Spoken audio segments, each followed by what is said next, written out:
you are, managing manpower, resources, and, just to balance everything is not easy. So yeah, thank you so much, Anita. That was great. Pleasure. Okay, I think we have more speakers coming up. Next up, we have Kak Ngah, fondly known as Kak Ngah or Miss Alia. We are going into a more, I think it's a more personal, it's more on a personal journey, on a more personal level. So without further ado, I would like to invite Kak Ngah, the founder of AWAS Malaysia. And okay, guys, AWAS stands for Awareness Against Suicide. It is a space created to end stigma and to promote healing, okay? And it's for all individuals impacted by suicide. So I like the fact that, how they promote it is they aim to transform pain into purpose, one post at a time. I think that is something so profound and so it's really deep. So I think I don't want to waste any time, and I would like to invite Kak Ngah talking about more on trauma and shame. Okay, Kak Ngah, maybe you want to introduce yourself a bit to everyone. Thank you, Rita. Thank you, everyone. Thank you, AWEK, for having me. This is it's such an honor to be here. I am Kak Ngah, the founder and advocate for AWAS, Awareness Against Suicide, and it's basically I advocate for mental health awareness and suicide awareness. I know these are topics that we're not quite comfortable with, especially as Malaysians. Mental health is something these are whispered words. Even suicide, it's not something we want really enjoy talking about, but it's very close to my heart. I'm really passionate about it. One, perhaps because my background is in psychology.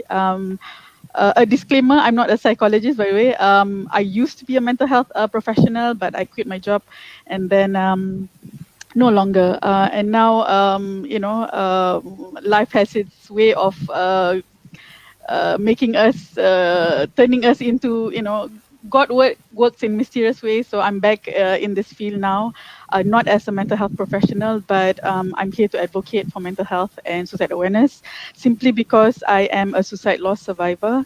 I used to be very sad, and just like Anita said earlier, we can cry. I've cried 5, 6, 7 years already, dealing with trauma and shame. It was awful, but I guess it's already time now. 2019, I decided to go to see the doctor and get checked out, and it's because of the pain of suicide loss of a loved one, I developed anxiety, clinical anxiety we're talking about here, and also depression, But I feel like it's been a long journey, let me tell you. I've cried and I've been embarrassed and I've been guilty, hurt and in pain. But one thing for sure, why I'm here, why I feel like I should turn up today for everyone, for all the ladies, for everyone actually, it's to let everyone know that mental health is really important. It's not, we don't talk about suicide, we don't talk about our struggles very much, right? But it's something that it's absolutely necessary when it comes to trauma and shame.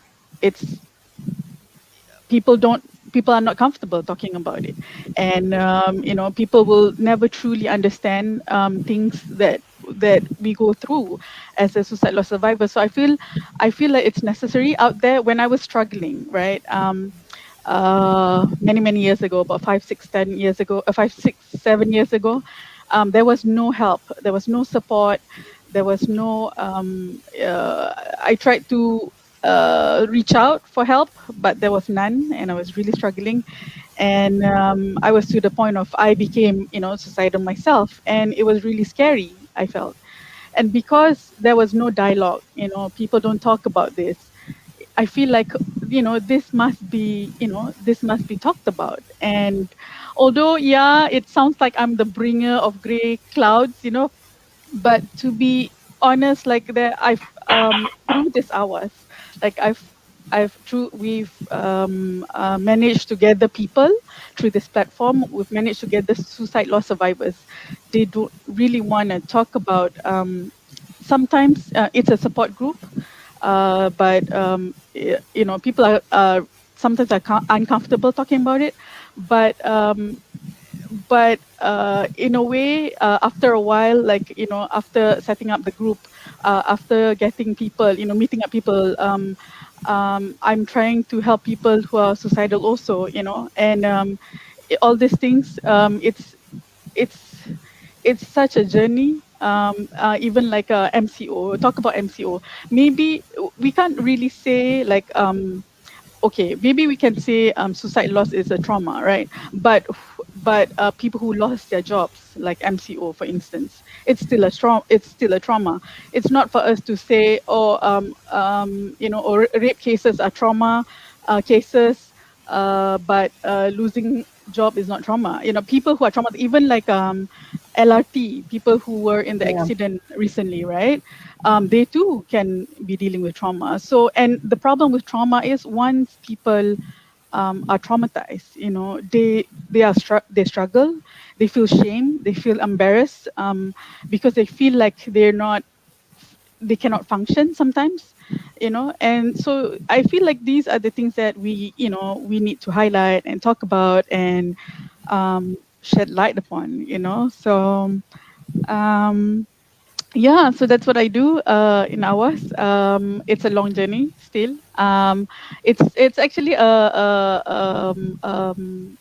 platform, not an NGO, but we are trying to reach out, even international people who are in the suicide loss survivors in other countries are also reaching out to us and saying, thank you for your post and all that. So um, we are new. We just started 2019. Um, yeah, COVID last year actually. But we're getting there slowly and being invited now to speak about it. And it's not easy to find a suicide loss survivor. To be honest, our support group has only 5 people, but these 5 people are really supportive of each other, and there's a lot of things that we share and confide in. So yeah. Right. For me, it's a really new subject. It's a really deep subject. I don't. Fortunately, I do not come from any of that background. So on a personal level, I wouldn't feel how you feel. You know. So Right. is it why is this the reason why people feel that it's hard to reach out, or they feel it's like a taboo subject, or it's just a stigma that people sometimes people just judge or jump to conclusion before they even reach out. So I think it's not easy from your side. I know it's not easy from your side either, because again, mental resilience, you need to you go through that trauma, you go through that shame, and to stay sane or to stay strong, you need to True. have that mental resilience, right? So True. from your own experience, can we actually see the signs of trauma someone is going through, and how actually do we assist them, in the earliest stages? Okay, Rita, look at me. Chomela. Cute. Can you tell if I'm a suicide loss survivor or a trauma survivor? No No, one I can tell, can't. right? Right. Yeah, it's the same as any other survivors, be it sexual assault, be it um, uh, whatever kind of things that people go through. You can't tell really. From the face, you can't tell. There's no signs. People just go on. To be honest, for a long time, I've pretended like I was okay. A long, long time. I was even running business. I opened up a cafe in Tamantun, by the way, not too far away, not too far from you guys, I guess. So yeah, I opened up a cafe. I was running the cafe for almost 5 years, and I was doing fine. I worked myself I worked really hard that I didn't have time to worry or cry, to cry too Too much. much. I'll Yeah. cry, in in the bedroom or whatever, but I don't spend too much time thinking about it, right? But yeah, life goes on. I pretended and all that.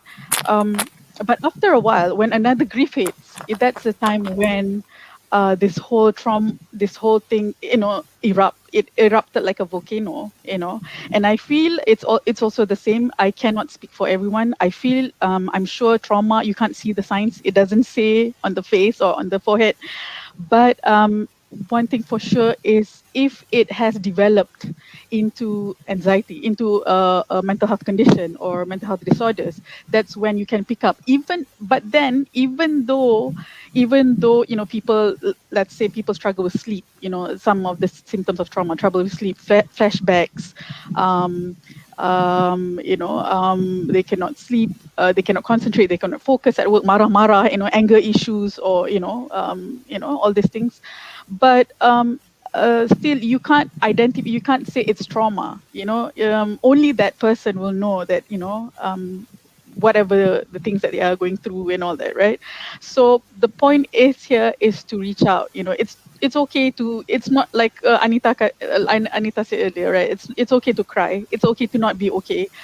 Especially during MCO right now, 3.0, I feel a lot of people are not okay. And it's okay to not be okay. I don't have the answers. AWAS, befrienders, your psychiatrist, your therapist, no one has the answers to your questions, to your dilemma, but sometimes we just have to go through it, and knowing that other people are with us, or knowing that all you ladies are, supporting, are behind us, knowing that you have a support system, your family, whoever. You need to identify these people, right? So it's very important, to know the signs, even though you don't see the signs of trauma. But it's important to know, what are the things that, if you are not functioning anymore, that's the time when you need to reach out for help, or start a dance class or breathing class or whatever, but reach out. That's the most important thing, I feel. Yeah. Right. Right. Okay. Since we are in the AWEK platform, Hmm. Absolute Women Empowerment, I'm just curious that is there any difference between ladies and men's level of trauma or shame? I mean, it's just yeah. Okay, to be honest, I feel like, I think Malaysians, I can't speak for everyone, but I think, we all have this thing about, boys cannot cry, boys must man up, right? Boys shouldn't be showing emotions. Sometimes it's okay for boys to be violent, but not okay to be emotional. We have this kind of, notion, right?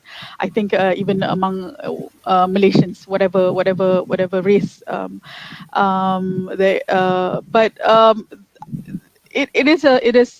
it is a problem, I feel, for men, because it's harder for them to express themselves, and because of that, women, I feel, must play, our roles too. We can't tell, as moms, right? I'm a mom of two. We can't tell our boys, or we can't tell our siblings, oh, man up, don't cry, you shouldn't cry, and things like that. We have to be the support system, right? And get them to express and help them to express. It's okay for men to cry. It's okay if it's okay for girls to cry. It's also okay for men to cry. We are all, humans after all, right? So yeah. Right. I think that's a very good advice. I think sometimes people they do not know what to do or Right. how to reach out. But I think coming from yourself, it sounds that it seems that all of us sometimes we just need to in Malay they say ambil berat. Right. You see that someone is sometimes some people can just act a bit differently and is I think it's just a matter of reaching out, right? Tapi Rita, let me share with you. I had to learn it the hard way, unfortunately. Even though I'm a psychology background, kononnya, um, the signs, I saw this. I saw my loved one struggling, you know, emotionally and all that. But yeah, sometimes we dismiss, right? We tend to dismiss and say, "Allah, you know, like." Or you know, teenagers, or we tend to do that, so it's really important, to recognize the signs and take them seriously. So uh, tak kira lah, it doesn't matter if it's to us we feel uncomfortable, even if I feel like, even if we can't handle it, like we think like, sometimes mothers and son, or whatever your relationship is, if we can't handle it, like, pass to someone who's professional, or or aunties or uncles or teachers, whoever that are comfortable in dealing with it. And it's really important, yeah, because Right. once it's too late, then nothing can be done. And I hope my message is clear, that don't wait for it to become too late, and to regret. And yeah, and then you will have to deal with trauma and shame that is not pleasant at all. It takes a whole lifetime to heal. So Right. yeah. Right. Okay. I think that's a really good advice for all of us. Thank you so much, Kak Ngah. We need to go on to our next psychologist right now. Thank you so much for sharing your personal journey. Thank What you. you went through is very insightful and very refreshing. Right. Okay. So thank you so much again, Kak Ngah.